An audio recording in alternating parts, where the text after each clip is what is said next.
Greetings, one and all. It's solstice weekend. It's the longest day of the year. Isn't the world just a wonderful place? Why does the sun and moon turn in these different ways so that we still have long days, short days, the equinoxes, the solstices? Are these things you've ever thought about? I'm asking you because, as I say, it's the solstice and one of the most, what I think, glorious days of the year to be out in, and I hope you're going somewhere wonderful today to celebrate it. But I'm wondering, what impulses are driving you? Is it your lower or higher impulses driving you today? And I've been talking to people at one of the groups I was partaking in, really. We were asking about, are we taking interest in our life? The word disinterestedness came up, which I'm still struggling with. It's something Raj talks about a lot, disinterestedness. And I'm beginning to wonder if that's the right word. Really, I think we should be taking an interest in things, not just one's own life, but other people's lives. I'm not saying go and be a nosy person, and find out all and everything about that person. But as Gurdjieff says, try and walk in their shoes. Be aware that that person you're looking at is a live, living human being. Take interest in your surroundings, the environment, the planet, the universe. It's these people that don't want to do this become quite, well, they're not connected with the world, their life, or the universe, are they? They're not asking the questions of the what, where, why, and how this universe is. And those kinds of questions, when you're asking, why am I here? What is this planet? Why is the world going round the sun? And how does all this operate and such like? These kinds of questions are things that enliven us, make us start thinking beyond. These people that don't think these kinds of questions, they have no thought to what is going on around them, where when we're doing this kind of work, which is what brought you to this, is probably because you were questioning life, the universe, and everything. You should have an urge to want to know and want to know more, and one should be awed by what they are coming across, and all this should give rise to wonderment. What is this world about, and what is my part in it? These kinds of questions should be awakening your heart, which should be causing some kind of warmth towards knowing more about this world and yourself.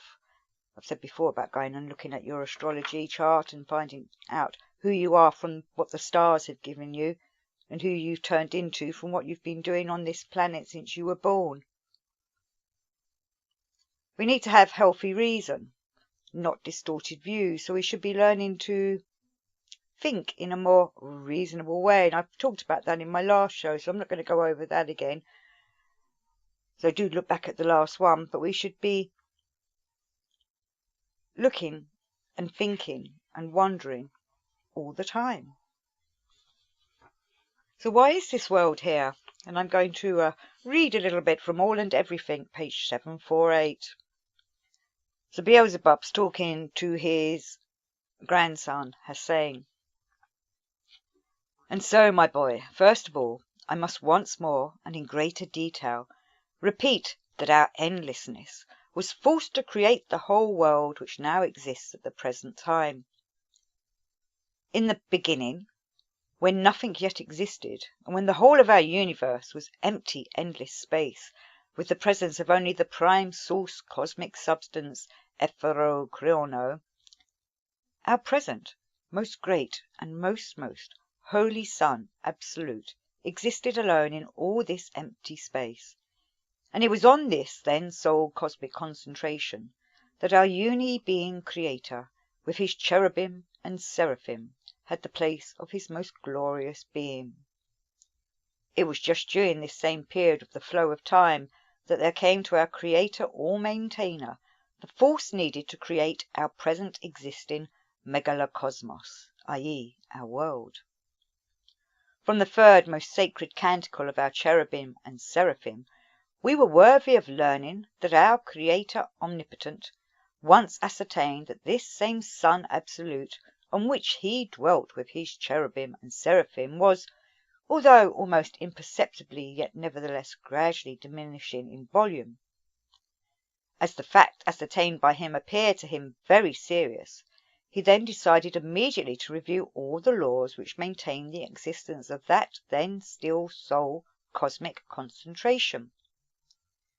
During this review, our omnipotent Creator, for the first time, made it clear that the cause of this gradual diminishing of the volume of the Sun Absolute was merely the hieropath, that is, the flow of time itself. Thereupon our endlessness became thoughtful, for in his divine deliberations he became clearly aware that if this hieropath should so continue to diminish the volume of the Sun Absolute, then sooner or later it would ultimately bring about the complete destruction of this sole place of his being. And so, my boy, in view of this, our endlessness was then just compelled to take certain corresponding measures, so that from this hieropath the destruction of our most holy Sun Absolute could not eventually occur. Further again, from the sacred canticle of our cherubim and seraphim, for this time the fifth sacred canticle, we were worthy of learning that after this divine ascertainment of his, our endlessness devoted himself entirely to finding a possibility of averting such an inevitable end, which had to occur according to the lawful commands of the merciless hieropath, and that after his long divine deliberations he decided to create our present existing megalocosmos. I was talking to someone recently about this very paragraph, and we were wondering if it's etherochrino rather than epheochrino, as myself and many others have said. Many people talk about the ether, so it probably is the etherochrino he's talking about, Gurdjieff. And he uses his own specific words to give a specific meaning to them. They can't have one or two meanings. For example, in English we have the word cancel, where you have a council to go to and pay your bills and such like, and then a council of people that gather together to talk about how they're going to run the world and such like. So this is Gurdjieff's cosmology. This is why he's saying this world was created to help his endlessness's own place, the heavens, the holy Sun Absolute, not to be eaten by time, the mighty hieropath. We often talk about time as well. What is time? Ouspensky spent many years trying to fathom out what time actually is. It eats away at everything. Everything is affected by time. Nothing is eternal. Nothing lasts forever. Time eats away at everything, causing things to rot, decay, brings death and such like. That's why we die, because our body is going against time as it grows. Time is, I sound like I'm waffling now, but time is eating away at us. So I'm going to get back to what I originally wanted to discuss, which is awe and wonderment. Do you have awe at things that you see in this world? I know we get put off by a lot of things. What we see is a lot of hurt, pain, people suffering. But that's from a subjective point of view, and also what they're doing is a subjective point of view. They're being hurting each other, harming each other, because they do not live in this way of thinking of sitting back and wondering what the world's about. They might be sitting back and thinking, poor me, why is this happening to me? And I know not many people do have the time, because they're distracted by all their mechanical work and lives, to sit back and think, where am I from? What is this planet I'm on? The whys and hows of what this universe is about. But then that's all part of the lunatic asylum, to keep everyone asleep, isn't it? So that they don't ask these questions, because these are the kinds of questions that start waking somebody up. These questions start in our heads, move their way down to their heart, hopefully, if we deal with them properly. If they stay in our heads, we just look at everything in an intellectualized way. If we bring our heart into this, our questions start coming from a different angle, or the answers also start coming from a different angle. When we're using love, we're looking with a more warmer way. The principle of love, it's like the counterweight against all the suffering that's going on in this world. I used to poo-poo all these people that just used to say to me, it's just love. All you need is the love. And I understand that now. We do. We need the compassionate love. This is why the world is in such a bad place, because not many people actually understand the unconditional, compassionate love. They're using all the lower loves in their life and struggling to sustain or fulfill those kinds of love. We have to have various types of impulses working in us. For example, the impulse of instinctively showing respect and sympathy to every form of being. Once we start operating with that kind of impulse, everything changes around us. Everyone we meet, we see in a different light. And those people, they might not be aware of this, that you're working with this impulse of instinctively showing respect and sympathy.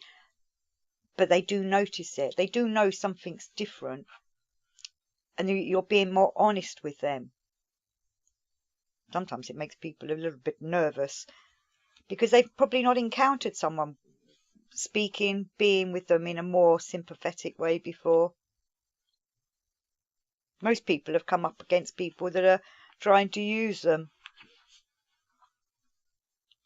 So we have to work with our vibrations of trying to have these different impulses. But love is obviously the one that would, the unconditional love would be the one that would really help us to see, be, and it was the 18th personal commandment of the Common Creator in All and Everything. If I remember rightly, I think the Common Creator said, love everything that breathes. Our Earth's breathing. Everything is breathing. Everything is alive. So we should be looking at our planet and trying to understand it. Now, I know there's a lot of going on about the planet at the moment and all this stuff about global warming and such. Like, maybe if it's helping some people to suddenly see their planet that they're living on in a different way, all well and good. Though it can also go a bit down a crazy side as well. People can take things too far. For me, it was more important that people just started picking up their rubbish. That would be a great change for the whole planet. It doesn't want to be littered with all our rubbish that's everywhere. And remember, only losers drop litter. Yet, of course, we also don't want to have a sense of superiority over other people. That really knocks people to the ground. And obviously that's ego as well. We are not superior to them. We are just trying to be more alive, awake, and be a real person. And maybe that vibration will pass out to them as well, that they might want to think, oh, I want to be different. I want to be like that person. Us humans are imitators. We like to ape each other. We want to try and give a good impression, not a bad impression. But regarding awe and wonder, true awe and wonder is when you investigate something yourself and not just believe any old tale, or where you come across something that you've never noticed before and you stand there in awe and wonder. This is what we don't want, and I'm reading this from All and Everything. It is perfectly easy to convince beings of this planet of anything you like, provided only during their perceptions of these fictions there is evoked in them, and there proceeds, either consciously from without or automatically by itself, the functioning of one or another corresponding consequence of the properties of the organ Kundabuffer, crystallized in them from among those that form what is called the subjectivity of the given being, as for instance self-love, vanity, pride, swagger, imagination, bragging, arrogance, and so on. From the influence of such actions upon their degenerated reason, and on the degenerated factors in their localizations, which factors actualize their being sensations, not only is there crystallized a false conviction concerning the mentioned fictions, but thereafter, in all sincerity and faith, they will even vehemently prove to those around them that it is just so and can in no way be otherwise. End quote. I used to believe a lot of things that people said to me without going and checking for myself, and this is something Gurdjieff goes on about. We must verify for ourselves everything. People are often asking me if I think the world's round or flat. From my own observations and trying to verify things by doing all these shadow experiments and such like, I have come to conclude that the world is definitely round. I believe Ouspensky says somewhere that it's apple-shaped. But we can only verify these things ourselves, or if, I've said before, if someone builds a spaceship, I'll happily, or a rocket, I'll go up in it and let's have a look and see. But I don't have the money or the techniques, that's not the right word. I don't know how to make a rocket to go up into space so that I can look back on the Earth to see if it's round or flat. But there are, like I say, various experiments you can do to see that it is a round planet or roundish. But it is interesting that how people become quite precious about what it is they believe, these fictions which maybe they haven't checked out for themselves. It's quite difficult to dissuade someone from their rather strange beliefs in things which they've learnt from the newspapers or the pro TV shows where they're being told what to believe in. And there's all these problems lately with all the fake news, which is really just an alternative news, but we're not allowed to have alternative news because those in charge in the lunatic asylum want to keep everything under control, so we must all do the same thing. But we also don't want to become too prideful because we're the ones that can see outside of the box. Remember, pride is the deadliest sin. And what comes with pride? A fall in both senses of the word. I used to live a lot in imagination myself, probably to try and escape from this world, but I've realised now that I need to use imagination for a more positive, effective way of going forward in my own discovery and my own spiritual path, rather than just daydreaming my life away. And bragging, of course, we hear lots of people bragging all the time, and I hope that we don't brag about it. Well, that's why Gurdjieff said keep it to yourselves. Don't go telling other people that are not interested in this kind of work about it, because it comes across as bragging, and it also does make people look at you a bit differently if they're not into this kind of thing. They just think you're some weirdo. We can gain all the knowledge we can and hopefully turn it into wisdom. I think Gurdjieff talks somewhere about a well of wisdom. We don't want to fall too deeply down it without the knowledge to help us keep us balanced, really. Though remember, Alice went down a lot of deep wells, deep holes, and they took her to other lands that helped open her up her ideas and views of how the world is. And also made her see how different characters work in different ways. The angry queen, the white rabbit that couldn't stop doing anything just to make sure that he was liked. The pack of playing cards that were the Queen's servants and knights who were supposed to be painting all the roses, and all they could think about was doing what was right for the Queen so they didn't get told off, and such like. We can see these characters out and about in our everyday lives. The mad hare and all those at the tea table that Alice comes across, the sleepy dormouse and such like. I've seen people like that in my life. Great fiction such as Alice's in Wonderland's books and Terry Pratchett's Discworld books. They show how the real world, well, it's not the real world, how the lunatic asylum we're in actually is quite a mocking world, and how to navigate our way through it. We want to be inquiring beings. People who want to know all and everything, as Gurdjieff would say, or title his book, of course. And of course we go down different paths. Some people follow the art, some follow the writing, some follow the reading, but we can bring it all in together and as I was saying about these inquiring beings, Gurdjieff writes, in this Europe, still several other inquiring beings noticed from time to time lawful inexactitudes in the works of various branches of art which had reached them from ancient times. But no sooner did they find the key to the understanding of these inexactitudes than their existence came to an end. Still one other, that is, another being from that continent of Europe, also noticed them, and continuing to interest himself further and labouring perseveringly, he began fully to decipher the productions of almost all the branches of art, and this wise terrestrial free-brain being was named Leonardo da Vinci. So Gurdjieff talks about some people get to the realization of what everything's about and suddenly they die. Well, that's not going to happen to us. We're here to live until, our mortal coil is wound up, or is it unwound? A mortal coil is going either way, but one day that's one of the definite exactitudes that we know is that we will die, and we're supposed to be preparing ourselves for that.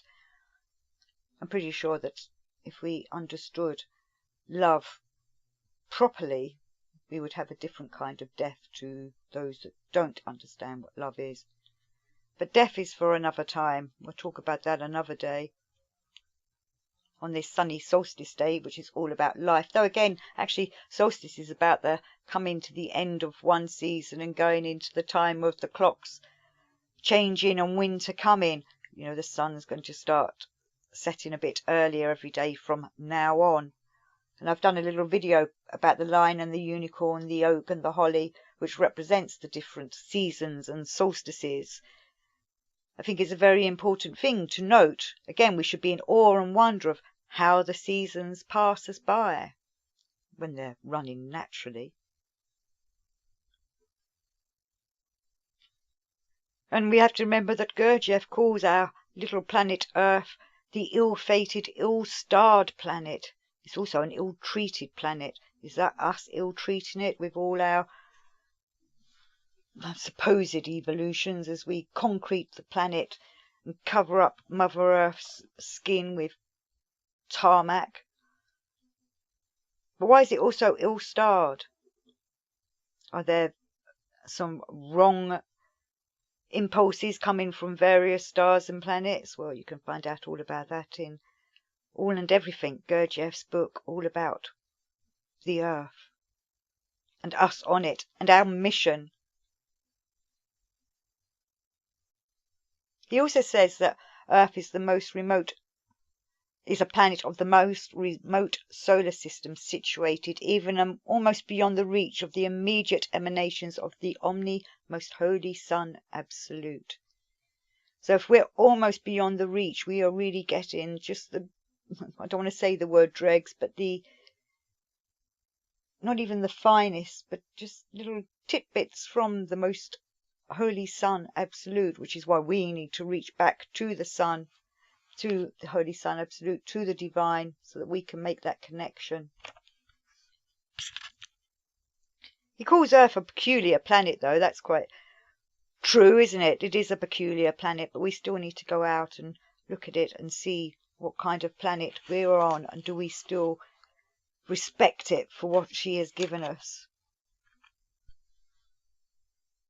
And Gurdjieff writes towards the end of All and Everything, in everything under the care of Mother Nature, the possibility is foreseen for beings to acquire the kernel of their essence, their own I, even after the beginning of their responsible age. This is all our duty and service, not just to nature, but to ourselves and to God, to be part of the cosmic workings of the universe. We have a mission. We can go forward in that mission with awe and wonder, and with the impulse to succeed, the urge to succeed, the need to succeed.